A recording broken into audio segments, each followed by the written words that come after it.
BCom part third EFM paper first project planning in बजटी control, परियोजना नियोजन एवं बजटी नियंत्रण का जो पेपर है अपना, इसके अंतर्गत आज नया चैप्टर शुरू कर रहे हैं अपन, मार्जिनल कॉस्टिंग।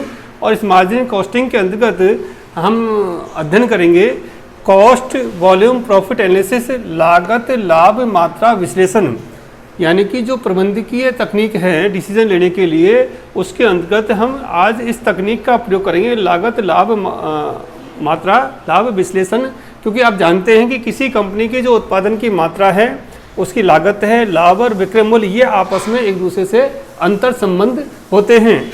यानी कि यदि किसी उत्पादन की मात्रा में वृद्धि होगी तो उसकी लागत भी बढ़ सकती है, या यदि किसी संस्था की जो विक्रय मूल्य हैं वो यदि ज़्यादा होंगे सेल्स, तो उसके प्रॉफिट भी बढ़ सकते हैं। यानी कि यदि लागत बहुत ज़्यादा होगी तो हो सकता है कि विक्रय मूल्य उसको बढ़ाने पड़ेंगे, और हो सकता है उसकी बिक्री ज़्यादा नहीं हो। तो कहने का अर्थ ये हो गया कि उत्पादन की मात्रा है, उसकी लागत और लाभ और विक्रय के मूल्य, ये सब एक दूसरे से संबंधित होते हैं।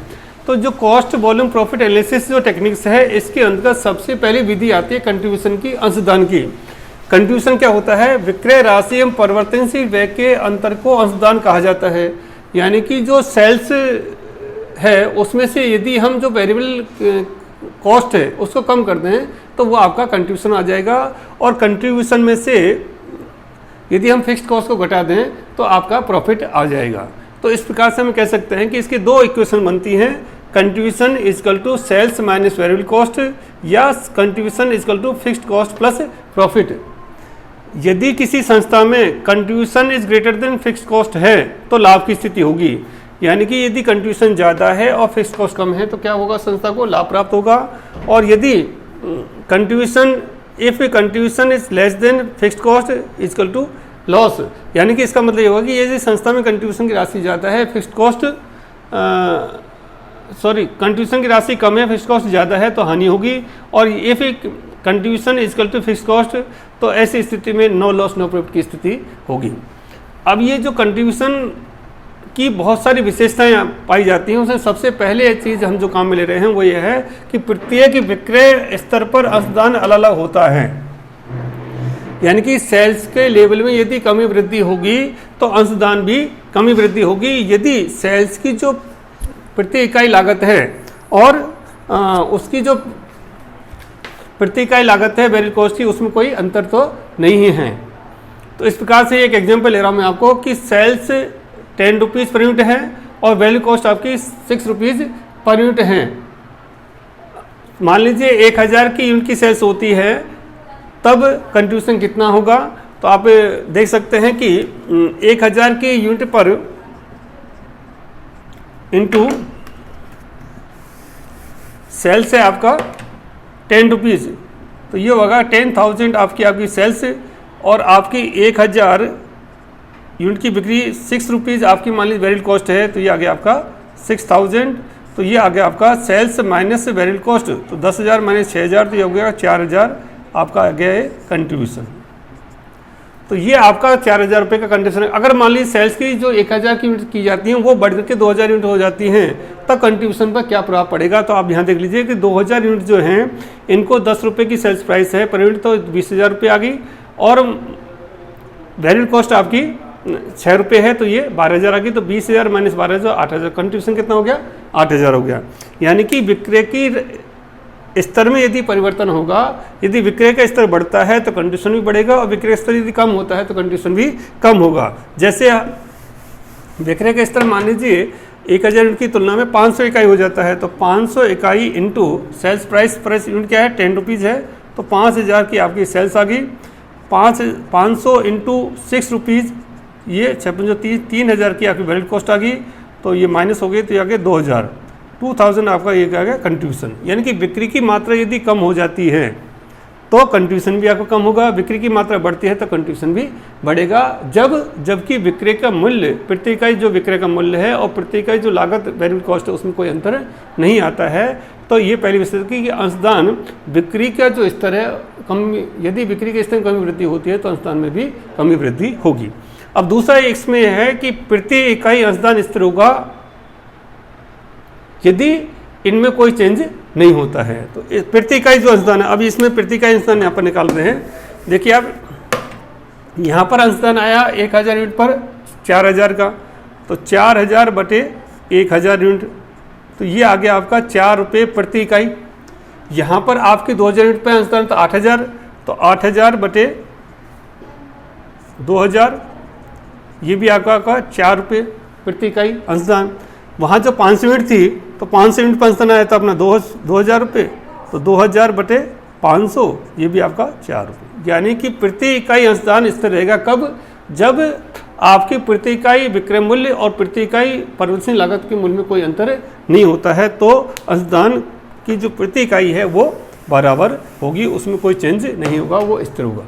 तीसरी विशेषता है अंशदान में होने वाले परिवर्तन का प्रभाव लाभों पर भी पड़ता है।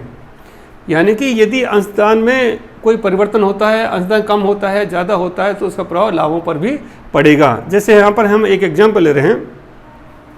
सपोज करिए कि सेल से 25 रुपये प्रति यूनिट है और वेरिएबल कॉस्ट आपकी 15 रुपये प्रति यूनिट है और फिक्स कॉस्ट आपकी 50,000 की है। यदि सेल्स आप 10,000 इकाई का करते हैं, 10,000 इकाई 10,000 यूनिट का करते हैं, तो सेल्स कितनी होगी? 10,000 इंटू 25 इक्वल टू 2,50,000 की आपकी सेल्स आ गई।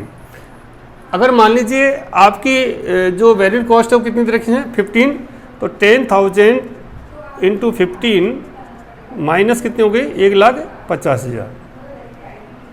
तो आप इस सेल्स में से वेरिएबल कॉस्ट कम कर देंगे, तो ये आ गया आपकी 1,00,000 रुपये की कंट्रीब्यूशन आ गया। अब फिक्स कॉस्ट देखिए 50,000, तो माइनस फिक्स कॉस्ट कर दीजिए 50,000, ये आ गया 50,000 आपका प्रॉफिट, और ये आपकी फिक्स कॉस्ट है। अगर मान लीजिए बिक्री 10,000 से बढ़कर 20,000 इकाई हो जाती है, तो 20,000 पर क्या स्थिति बनेगी? देखिए अब 20,000 इंटू 25, तो ये आ गया आपका 5 लाख, और 20,000 इंटू वेरिएबल कॉस्ट कितनी? 15 रुपये प्रति इकाई, तो ये हो गया 15-30 3 लाख, तो ये आ गया 2 लाख कंट्रीब्यूशन। और माइनस फिक्स्ड कॉस्ट करेंगे अपन, फिक्स्ड कॉस्ट कितनी है उसमें? 50,000, तो ये हो गया 1,50,000 प्रॉफिट। तो आप देखिए कि अंशदान में वृद्धि हुई। यहाँ अंशदान कितना आ रहा है? 1 लाख का, अंशदान हो गया 2 लाख का, तो प्रॉफिट में भी प्रभाव पड़ा, प्रॉफिट भी बढ़ गया। यहाँ प्रॉफिट आया था 50,000, यहाँ हो गया 1.5 लाख, तो प्रॉफिट कितना बढ़ गया? 1 लाख। तो कि जितनी अंशदान में वृद्धि हुई है उतना ही प्रॉफिट आपका बढ़ेगा, जब स्थायी लागत आपकी बराबर है, उसमें कोई चेंज नहीं हो रहा है, और विक्रय का जो प्रति इकाई मूल्य है और परिवर्तनीय लागत का जो प्रति इकाई लागत है वो यदि समान रहती हैं, तो अंशदान में परिवर्तन होने पर क्या होगा? उसके लाभों में भी परिवर्तन होगा। यदि ये इकाई कम होती हैं, सपोज करिए 10,000 इकाई के बजाय हम 5,000 इकाई का ही बिक्री करते हैं, तब क्या स्थिति बनेगी? तो 5,000 इंटू 25, 25 125, 1,25,000 की आपकी सेल्स हो गई। अब इसमें से वेरिएबल कॉस्ट कितनी होगी? 5,000 इकाई इंटू 15 रुपये हैं, तो माइनस 15 5 75, ये आपकी आ गई 50,000। कंट्रीब्यूशन आ गया आपका 50,000। अब आपकी फिक्स कॉस्ट कितनी है? 50,000 फिक्स कॉस्ट है। फिक्स कॉस्ट कितनी है? 50,000, तो माइनस 50,000, तो ये आ गया 0 नील, प्रॉफिट आपका नील आ गया। यानी कि अंशदान में कमी हुई तो प्रॉफिट भी आपका कम हो गया। तो इस प्रकार से अंशदान में यदि कमी वृद्धि होती है तो प्रॉफिट में भी कमी वृद्धि होगी। अब एक चीज़ और यहाँ पर हम बताते हैं आपको कि एक डिजायर्ड प्रॉफिट करने के लिए कंपनी को कितनी इकाइयों का विक्रय करना चाहिए। यदि उसका विक्रय मूल्य, प्रति इकाई विक्रय मूल्य और प्रति इकाई वेरिएबल कॉस्ट यदि उसकी में कोई चेंज नहीं आता है, तो सपोज करिए इसी एग्जांपल हम लें कि यदि कंपनी मान लीजिए 2 लाख रुपए का प्रॉफिट कमाना चाहती है, डिजायर्ड प्रॉफिट उसका 2 लाख रुपए का है, तो उसको कितनी इकाई बिक्री करनी चाहिए जिससे कि उसको 2 लाख रुपए का प्रॉफिट प्राप्त हो जाए। यदि विक्रय मूल्य 25 रुपये प्रति इकाई है और वेरिएबल कॉस्ट आपकी 15 रुपये प्रति इकाई है और फिक्स्ड कॉस्ट आपकी 50,000 रुपये है, तो देखिए आप कि 2 लाख रुपए का हम प्रॉफिट अर्न करना चाहते हैं, तो इस वाले इक्वेशन से देखिए आप कि फिक्स्ड कॉस्ट कितनी है आपकी 50,000 प्लस डिजायर्ड प्रॉफिट कितना है 2 लाख, तो कंट्रीब्यूशन कितना हो गया 2,50,000 रुपये। ये हो गया आपका कंट्रीब्यूशन। अब ये कंट्रीब्यूशन जो 2,50,000 रुपये का है, इसमें आपका जो कंट्रीब्यूशन प्रति इकाई है, अब कंट्रीब्यूशन प्रति इकाई क्या हो जाएगा कि सेल से आपकी 25 रुपये प्रति इकाई माइनस वेरिएबल कॉस्ट आपकी 15 रुपये प्रति इकाई, तो कंट्रीब्यूशन 10 रुपीज़ पर यूनिट आपका कंट्रीब्यूशन हो गया। तो यहाँ पर टोटल कंट्रीब्यूशन कितना है 2,50,000 का, इसमें 10 रुपीज़ पर यूनिट से हम भाग दें तो यूनिट आ जाएंगे आपकी ये, तो 25,000 यूनिट्स की यदि हम बिक्री करेंगे तब कंपनी को 2 लाख का प्रॉफिट होगा। ठीक है, इसको आप 25,000 की जो यूनिट्स की बिक्री करेंगे तो आप इसको क्रॉस टैली यदि आपको करना तो कर सकते हैं कि 25,000 यूनिट की हम बिक्री करते हैं सपोज करिए, तब आपको 2 लाख का प्रॉफिट होगा। कैसे होगा आप देखिए, 25,000 यूनिट की बिक्री करते हैं तो बिक्री मूल्य कितना है 25 रुपये प्रति यूनिट, तो 25 से गुना कर दीजिए, तो टोटल सेल्स प्राइस के 25 बंद 125, 6,25,000 की सेल्स आ गई, माइनस वेरिएबल कॉस्ट कितनी होगी 15 रुपये प्रति इकाई है, तो 2500 इंटू 15, ये हो गया 1,25,000, सॉरी 15 5 75, 7 15 30 37, 3,75,000 आपका वेरिएबल कॉस्ट आ गई। तो इसको यदि हम माइनस कर दें तो कितना आ जाएगा आपका 0,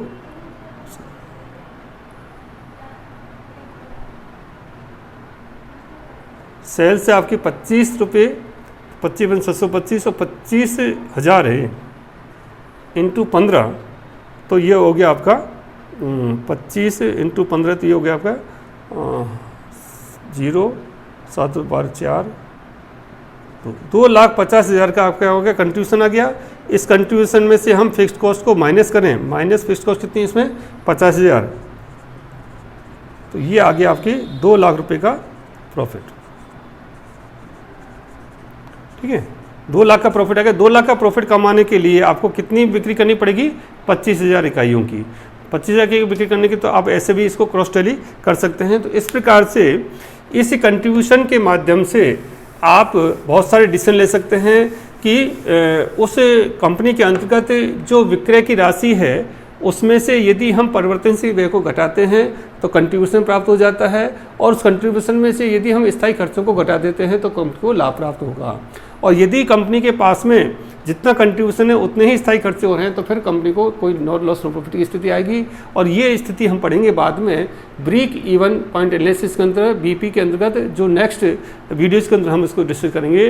तो आज के इस वीडियो में हम इतना ही अध्ययन करते हैं कि जो कॉस्ट वॉल्यूम प्रॉफिट एनालिसिस की जो टेक्निक्स है उसके अंतर्गत एक विधि है अंशदान की, कि अंशदान के हम किस प्रकार से ज्ञात करते हैं और अंशदान में किस प्रकार से विशेषताएं पाई जाती हैं। यदि कोई फिगर आपको नहीं दे रखा है, इसके अंदर डेटा नहीं है, तो उसको भी हम कैलकुलेट कर सकते हैं इन इक्वेशंस के आधार पर। जैसे मैं बताऊं आपको, मान लीजिए आपको कंट्रीब्यूशन दे रखा है 2 लाख रुपए का,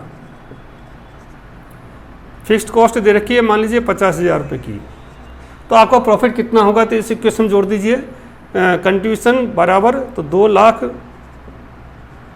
बराबर फिक्स्ड कॉस्ट कितनी 50,000 प्लस प्रॉफिट, तो ये इधर आ गया माइनस पी बराबर 50,000, इधर माइनस हो जाएंगे 2 लाख, तो ये कितना हो गया माइनस माइनस से प्लस हो गए, पी बराबर कितना हो गया प्रॉफिट बराबर 2.5 से 50 गए तो 2 लाख, तो प्रॉफिट आपका 2 लाख रुपए हो गया। प्रॉफिट आपका 2 लाख रुपए का है और फिक्स कॉस्ट आपकी 50,000 की है, तो दोनों जोड़ेंगे तो कंट्रीब्यूशन आपका सॉरी यहाँ 2 लाख ही तो आएगा, तो 1.5 लाख आया प्रॉफिट आपका, 1,50,000।